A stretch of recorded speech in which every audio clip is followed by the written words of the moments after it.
WBC World Lightweight Champion Shakur Stevenson matapos maipagbangayan sa social media kay Ryan Garcia at hamunin si King Ray na maglaban sila. Heto na naman po mga amigos, may kaaway na naman si Shakur Stevenson, pero this time si WBO and Lineal World Junior Welterweight Champion Teofimo Lopez naman po. Ang bilis tumabang ng samahan dahil noong laban lang po ni Shakur Stevenson kontra kay Edwin De Los Santos, binisita pa ni Teofimo Lopez itong si Shakur Stevenson sa kanyang locker room. Nagkamustahan at nagkamayan ng dalawang mandirigma. Subalit ngayon ay napalitan ng sigalot ang akala ko'y mabuting pagkakaibigan ng dalawa. Nag-umpisa ang lahat ng mag-guest si Teofimo Lopez sa The Porter Way podcast ni former World Champion Showtime Shawn Porter. Dito nga po ay maraming napag-usapan. At habang sumasarap ang kwentuhan, natanong si Teofimo Lopez ng special guest ang komedyanteng si Naim Lin kung si Teofimo Lopez daw ba ay magre-retiro na o lalaban pa. I mean, are you gonna fight again? Or are you gonna say you retiring after every fight, man? We want you to keep fighting, bro. Sagot ni Teofimo Lopez, I don't know. Do you guys still want to see a $4 million man put you guys to sleep? And I'm talking about Shakur. Do you guys still want to see a $4 million man put you guys to sleep? Of course, I'm talking about Shakur. So derechahang tinira ni Teofimo Lopez si Shakur Stevenson. Not only Stevenson, sa poll din ng ESPN na top rank sa banat ni Teofimo. Dahil imagine mga amigos, $4 million pala ang ibinayad kay Shakur Stevenson sa nakakaantok na laban nito kay Edwin De Los Santos.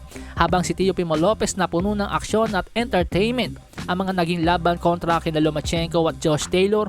Kung di ako nagkakamali, $1 million lang ang ibinayad sa kanya. Tapos yung big fight sana niya kay Ryan Garcia, ang alok lang sa kanya doon ay $1.5 million.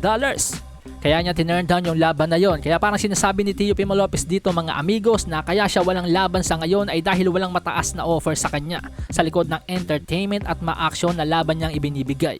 At dahil nga po dyan sa pahayag na yan ni Teofimo, bumelta si Shakur na parang sinasabing mga maamong tupa pagkaharap pero pagtalikod hudas pala.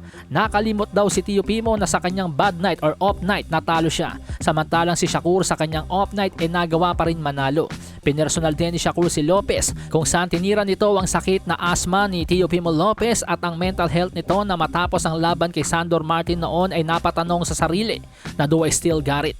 Sa iba pang balita mga amigos, ang co-main event sana sa bakbakang Ryan Garcia at Oscar Duarte sa darating na December 2.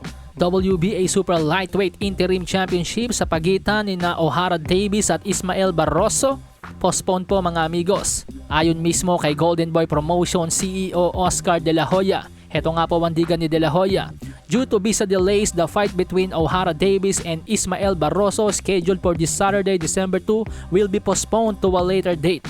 More information will be made available in the coming weeks. Kid Austin will now be the co-main event on the stock card December 2. So ibig sabihin po mga amigos, ang rising star ni De La Hoya na si Floyd Schofield may kartadang 15 wins, no losses, no draws with 11 knockouts. Yan na po ang magiging co-main event kontra kay Ricardo Lopez Torres. Alasahin ang baraha, patunayan mo sa'kin ha. Sino man ang mabunot na kalaban, di ka tatakbo ha. Sa bayan ko sa bayan, papalag ako para sa bayan.